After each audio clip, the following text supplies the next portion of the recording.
स्पिट्ज़ेनको पर थैलिमा में आपका स्वागत है। हम फ्रांसिस येट्स के जियोर्डानो ब्रूनो और हर्मेटिक ट्रेडिशन से पढ़ रही है।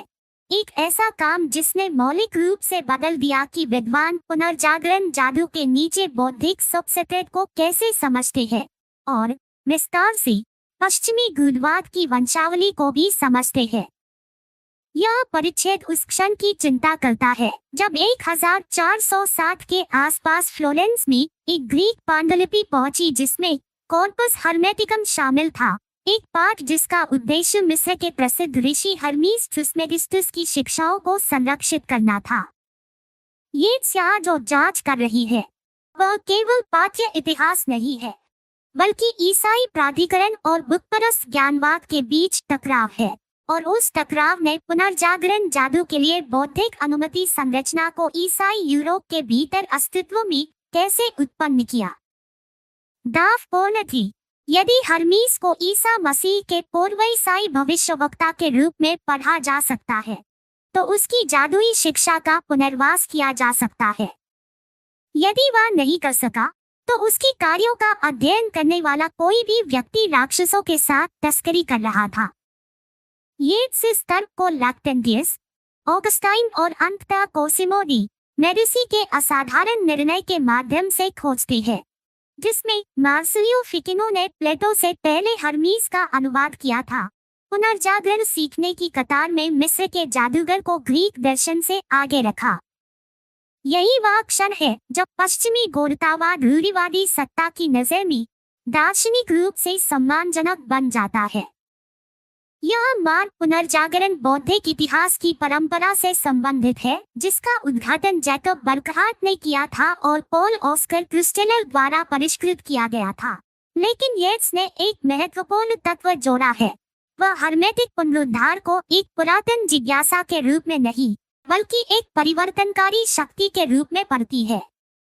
जहां अन्य लोगों ने पुनर्जागरण के जादूगरों को अंधविश्वास में डूबे हुए भ्रमित प्लाटोनिस्ट के रूप में देखा, येट्स ने उन्हें एक सचेत, सुसंगत वैकल्पिक धर्मशास्त्र के उत्तराधिकारी के रूप में मान्यता दी, जो कि ईसाई धर्म से पहले और उसके आधार होने का दावा करता था।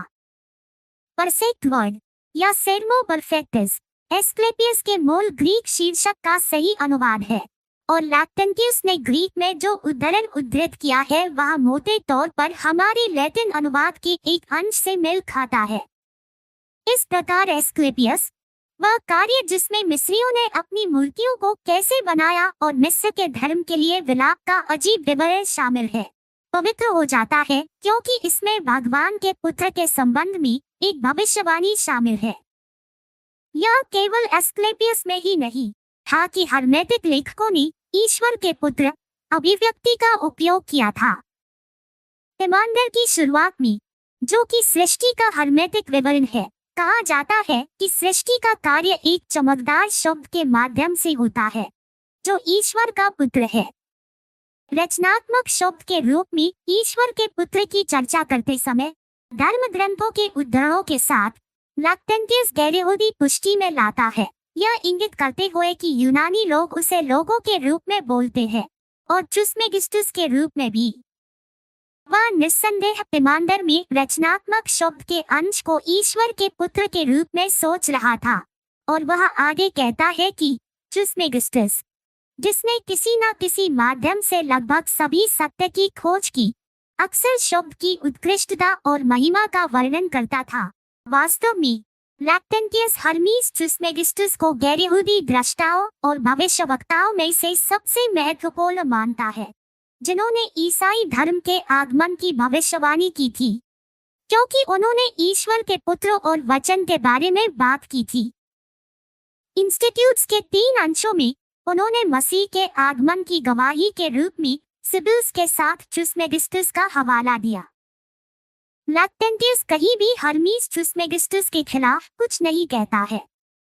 वह हमेशा सबसे प्राचीन और सर्वबुद्धिमान लेखक है, जिनके कार्यों का सार ईसाई धर्म के अनुकूल है और जिनके ईश्वर पुत्र का उल्लेख उन्हें अन्य जातियों के भविष्यवक्ता के रूप में सिबिल के साथ रखता है। सामान्य अंशों में लैक्टेंटियस छवियों की पूजा की निंदा करता है और वह यह भी सोचता है कि मैगी द्वारा इस्तेमाल किए गए राक्षस दुष्ट गिरे हुए देवदूत है। हालांकि ये बातें उन्होंने कभी भी ट्रिस्मेगिस्टस के साथ नहीं जोड़ी, जो हमेशा दैवीय सत्य पर एक श्रद्धेय प्राधिकारी के रूप में प्रकट होती है।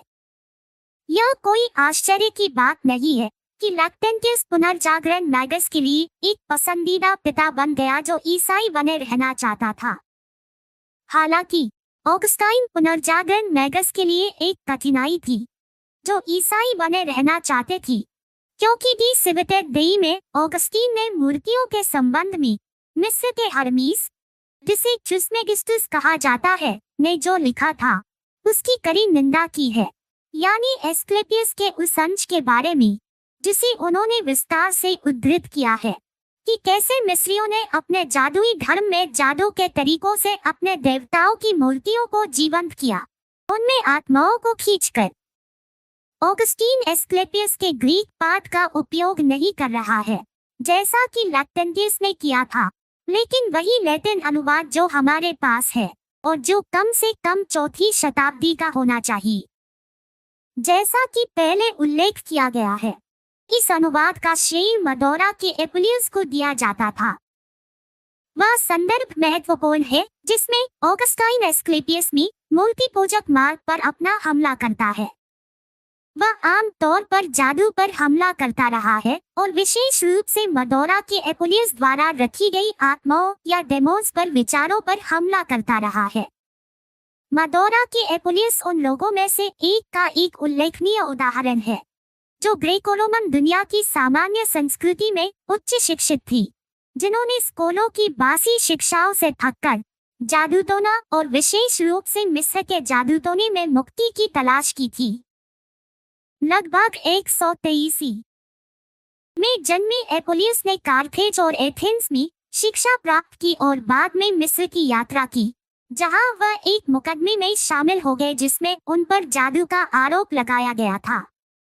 वह अपने अद्भुत उपन्यास के लिए प्रसिद्ध है, जिसे द गोल्डन एस के नाम से जाना जाता है, जिसके नायक को चुड़ैलों द्वारा गधे में बदल दिया जाता है और अपने पशु रूप में कई कष्टों के बाद देवी आइसिस की एक आनंदमय दृष्टि के बाद वापस मानव आकार में बदल जाता है, जो उसे एक अकेले समुद्र तट पर मिलती है जहां वह निराशा में भटक रहा है। अंततः वह मिस्र के एक मंदिर में आइसिस का पुजारी बन जाता है। इस उपन्यास का पूरा मूड, इसके नैतिक विषय, इसकी उत्साहपूर्ण शुरुआत या रोशनी, इसके मिस्र के रंग के साथ हर्मेटिक लेखन के मूड जैसा है। हालांकि अपुलियस वास्तव में एस्क्लेपियस का अनुवादक नहीं था, लेकिन वह काम निश्चित रूप से उसे पसंद आया होगा। ऑगस्टीन ने एपुलियस को प्लेटोनिस्ट कहा है और वह हवादार आत्माओं या डेमोन्स पर विचारों के लिए उस पर हमला करता है, जिसे उसने सुकरात की दानव पर अपने काम में देवताओं और मनुष्यों के बीच मध्यस्थ माना था। ऑगस्टीन इसे अपवित्र मानता है, इसलिए नहीं कि वह हवादार आत्माओं या राक्षसों पर अविश्वास करता है, बल्कि इसलिए कि वह सोचता है कि वे दुष्ट आत्माएं या शैतान है। फिर वह उस जादू के लिए मिस्रवासियों की प्रशंसा करने के लिए हर्मीस ट्रिस्मेगिस्टस पर हमला करता है, जिसके द्वारा उन्होंने ऐसी आत्माओं या राक्षसों को अपने देवताओं की मूर्तियों में आकर्षित किया, इस प्रकार मूर्तियों को सजीव किया या उन्हें देवता बना दिया। यहाँ उन्होंने एस्क्लेपियस में ईश्वर निर्माण मार्ग को मौखिक रूप से उद्धृत किया है। फिर वह इस भविष्यवाणी पर चर्चा करता है कि मिस्र का धर्म समाप्त हो जाएगा और इसके निधन के लिए विलाप, जिसे वह ईसाई धर्म के आने से मूर्ति पूजा के अंत की भविष्यवाणी के रूप में व्याख्या करता है। इसलिए यहाँ भी हर्मीस ट्रिस्मेगिस्टस ईसाई धर्म के आगमन का एक भविष्यवक्ता है, लेकिन इसका सारा श्रेय ऑगस्टीन के इस कथन से छीन लिया गया है कि उसे भविष्य का यह पूर्व ज्ञान उन राक्षसों से मिला था जिनकी वह पूजा करता था। हर्मीस इन चीजों को शैतान के सहयोगी के रूप में प्रस्तुत करता है, ईसाई नाम के साक्ष्य को दबाता है और फिर भी एक दुखद चेतावनी के साथ भविष्यवाणी करता है कि इससे उनके सभी मूर्ति पूजक अंधविश्वासों का विनाश होना चाहिए, क्योंकि हर्मीस उन लोगों में से एक था जिन्होंने ईश्वर को जानते हुए उसे ईश्वर के रूप में महिमा नहीं दी, नहीं आभारी थी, बल्कि अपनी कल्पनाओं में व्यर्थ हो गए और उनका मूर्ख हृदय अंधकार से भरा था। फिर भी ऑगस्टीन जारी रखता है, यह हर्मीस सच्चाई के अनुसार भगवान के बारे में बहुत कुछ कहता है। हालांकि मिस्र की मूर्ति पूजा के प्रति उसकी प्रशंसा में वह अंधा था और उसके पारित होने की उसकी भविष्यवाणी शैतान से हुई थी। इसके विपरीत वह यशायाह जैसी एक सच्चे भविष्यवक्ता को उद्धृत करता है, जिसने कहा, मिस्र की मूर्तियां उसके सामने खिसक जाएंगी और मिस्र का हृदय उसके बीच में पिघल जाएगा। ऑगस्टीन ने हर्मीस के ईश्वर के पुत्र के उल्लेख के बारे में कुछ भी नहीं कहा है और इस विषय पर उनका पूरा व्यवहार शायद आंशिक रूप से लैक्टेंटियस द्वारा एक गैर-यहूदी भविष्यवक्ता के रूप में हर्मीस के महिमा मंडन का उत्तर है। इस प्रकार ऑगस्टाइन ने अपने अधिकार के भारी प्रभाव से हर्मीस ट्रिस्मेगिस्टस की अत्यंत प्राचीनता की पुष्टि की, जो ग्रीस के संतों और दार्शनिकों से बहुत पहले का था, और उसे एक वंशावली देकर जिसके अनुसार वह मूसा के समकालीन की तुलना में 3 पीढ़ियों बाद का है। ऑगस्टीन ने एक प्रश्न उठाया जिस पर मूसा और हर्मीस की सापेक्ष तारीखों के संबंध में बहुत बहस होनी थी। क्या हर्मीस मूसा से थोड़ा बाद में था, हालांकि यूनानियों से बहुत पहले था, जैसा कि ऑगस्टीन ने कहा था? क्या वह मूसा का समकालीन था या मूसा से पहले का था? ये सभी विचार बाद के हर्मेटिस्टों और मैगी की थी। मूसा के संबंध में उसे डेट करने की आवश्यकता जेनेसिस के साथ समानता से प्रेरित थी, जिसे हर्मेटिक रिमाइंडर के प्रत्येक पाठक को प्रभावित करना चाहिए। अन्य प्रारंभिक ईसाई लेखकों से हर्मीस ट्रिस्मेगिस्टस के बारे में अधिक सीखा जा सकता है, विशेष रूप से अलेक्जेंड्रिया के क्लेमेंसी, जिन्होंने मिस्र के पुजारियों के जुलूस के अपने आकर्षक वर्णन में कहा है कि जुलूस के प्रमुख गायक ने हर्मीस द्वारा संगीत और भजन की 2 किताबें ली थी। कुंडली में सितारों पर हर्मीस की 4 पुस्तकें थी। इस विवरण के दौरान क्लेमेंट का कहना है कि हर्मीस ट्रिस्मेगिस्टस की 42 पुस्तकें हैं, जिनमें से 36 में मिस्रवासियों का संपूर्ण दर्शन शामिल है, अन्य 6 चिकित्सा पर है। यह बहुत ही असंभव है कि क्लेमेंट उन हर्मेटिका को जानता था जो हमारे पास आई है, लेकिन पुनर्जागरण पाठक का मानना था कि उसके पास कॉर्पस हर्मेटिकम और एस्क्लेपियस में उस महान पवित्र पुस्तकालय के अनमोल बचे हुए लोग थे जिनके बारे में क्लेमेंट बोलता है। लगभग 1460 में एक भिक्षु द्वारा मैसेडोनिया से एक ग्रीक पांडुलिपि फ्लोरेंस लाई गई थी, जो कोसिमो डे मेडिसी द्वारा उसके लिए पांडुलिपियां इकट्ठा करने के लिए नियुक्त किए गए कई एजेंटों में से एक था। इसमें कॉर्पस हर्मेटिकम की एक प्रति थी, पूरी तरह से प्रति नहीं, क्योंकि इसमें संग्रह के 15 ग्रंथों में से केवल 14 शामिल थी, अंतिम गायब था। हालांकि प्लेटो की पांडुलिपियां पहले से ही इकट्ठी की गई थी। अनुवाद की प्रतीक्षा में कोसिमो ने फिकिनो को ग्रीक दार्शनिकों पर काम शुरू करने से पहले इन्हें एक तरफ रखने और हर्मीस ट्रिस्मेगिस्टस के काम का तुरंत अनुवाद करने का आदेश किया।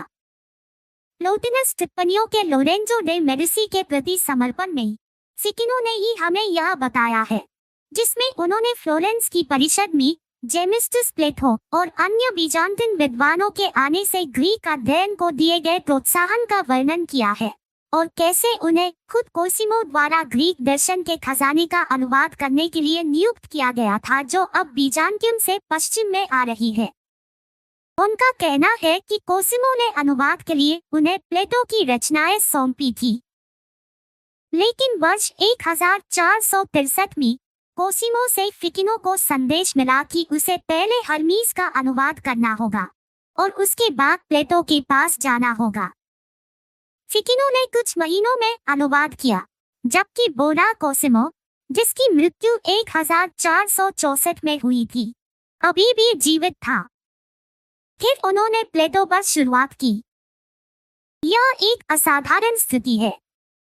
वहाँ प्लेटो की संपूर्ण रचनाएं प्रतीक्षा में है और उन्हें तब तक इंतजार करना होगा जब तक फिकिनो शीघ्रता से हर्मीस का अनुवाद नहीं कर देता, शायद इसलिए क्योंकि कोसिमो मरने से पहले उसे पढ़ना चाहता है।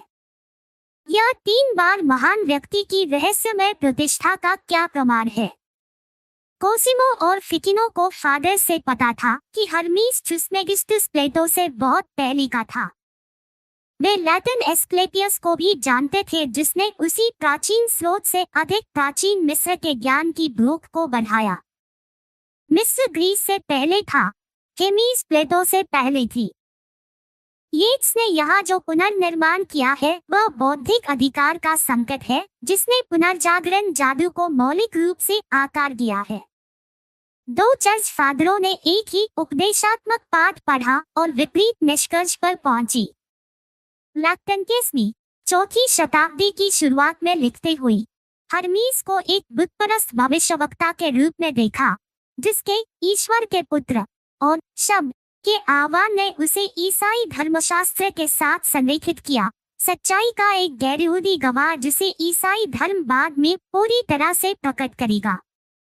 ऑगस्टाइन ने एक सदी बाद और भी अधिक धार्मिक सटीकता के साथ लिखते हुए उन्हीं अंशों को देखा और निष्कर्ष निकाला कि हर्मीस की भविष्यवाणी करने की क्षमता बिल्कुल राक्षसों से आई थी, जिससे गलती से सही होने पर भी वह आध्यात्मिक रूप से अविश्वसनीय हो गया। एस्क्लेपियस में जादू, आत्माओं को बांधने के माध्यम से मूर्तियों को जीवंत बनाना, ऑगस्टीन ने स्पष्ट रूप से राक्षसी अभ्यास के रूप में निंदा की। येट्स के विश्लेषण की प्रतिभा यह दिखाने में निहित है कि कैसे पुनर्जागरण के जादूगरों ने इन दोनों अधिकारियों के बीच अस्पष्टता का फायदा उठाया। यदि आप जादू का अभ्यास करना चाहती है और ईसाई बने रहना चाहती है, तो लैक्टेंटियस ने आपको कवर की पेशकश की। हर्मीस प्राचीन, आधिकारिक था और उसकी शिक्षा शब्द पर ईसाई सिद्धांत के साथ जुड़ी हुई थी। ऑगस्टीन ने आपको कुछ अलग पेश किया, सबूत की ग्रंथ खतरनाक थी, जिसका मतलब था कि वे शक्तिशाली थे। कुछ जादूगरों ने यह दावा करने की रणनीति अपनाई कि आपत्तिजनक अंश, जिन्हें ऑगस्टीन ने एनिमेटेड मूर्तियों के बारे में उद्धृत किया था, बाद में प्रक्षेप थी, शुद्ध मिस्र के मूल में कम दिमागों द्वारा जोड़ी गई भ्रष्टाचार थी। जियोर्डानो ब्रूनो जैसे अन्य लोगों ने बाद में समझौते को पूरी तरह से त्याग दिया और तर्क दिया कि मिस्र का जादुई धर्म बिल्कुल भी भ्रष्ट नहीं था, बल्कि सबसे सच्चा धर्म था और ईसाई धर्म ने इसे स्पष्ट कर दिया था। लेकिन वे सभी चाहते थे कि हर्मीस प्राचीन हो, प्लेटो से पहले, मूसा के करीब, ग्रीस में दर्शन से पहले मिस्र में उत्पन्न हुआ था। वह वंशावली समस्या, जिसे ऑगस्टीन ने खुद ही बोया था जब उसने मूसा के बाद हर्मीस को 3 पीढ़ियों तक डेट किया था, पुनर्जागरण हर्मेटिस्ट्स का जुनून बन गया। पुनर्जागरण जादू की संपूर्ण बौद्धिक संरचना सही डेटिंग प्राप्त करने पर निर्भर करती है, हर्मीस को इतना बूढ़ा बनाने पर कि वह आधिकारिक हो सके और ईसाई धर्म से व्युत्पन्न होने के किसी भी आरोप से पहले ही उसे तैयार कर सके। येट्स की सबसे विनाशकारी अंतर्दृष्टि अंत में आती है। कोसिमो दे मेडिसी ने मरते हुए फिकिनो को प्लेटो से पहले हर्मीस का अनुवाद करने का आदेश किया। पश्चिमी दर्शन के स्रोत का संपूर्ण कार्य प्रतीक्षा कर सकता है। मिस्र के ज्ञान का एक खंडित संग्रह, जिसके आधे हिस्से को ऑगस्टीन ने राक्षसी कहा था, नहीं हो सका। यह छात्रवृत्ति नहीं थी, यह भूख थी, एक मरते हुए आदमी की तर्क से अधिक प्राचीन, व्यवस्था से अधिक प्रामाणिक चीज को छूने की भूख। और वह भूख, येट्स का सुझाव है, पुनर्जागरण वास्तव में क्या था? शास्त्रीय शिक्षा की पुनर्प्राप्ति नहीं, बल्कि पश्चिम के संपूर्ण आध्यात्मिक पदानुक्रम का एक गुप्त पुनर्व्यवस्था। अगला, मार्सिलियो फिकिनो, जीवन पर 3 पुस्तकें। स्पित्ज़ेनकोर पर थेलिमा। यदि यह संग्रह आपकी सेवा करता है, तो पैट्रियन पर इसका समर्थन करें। विवरण में लिंक करें।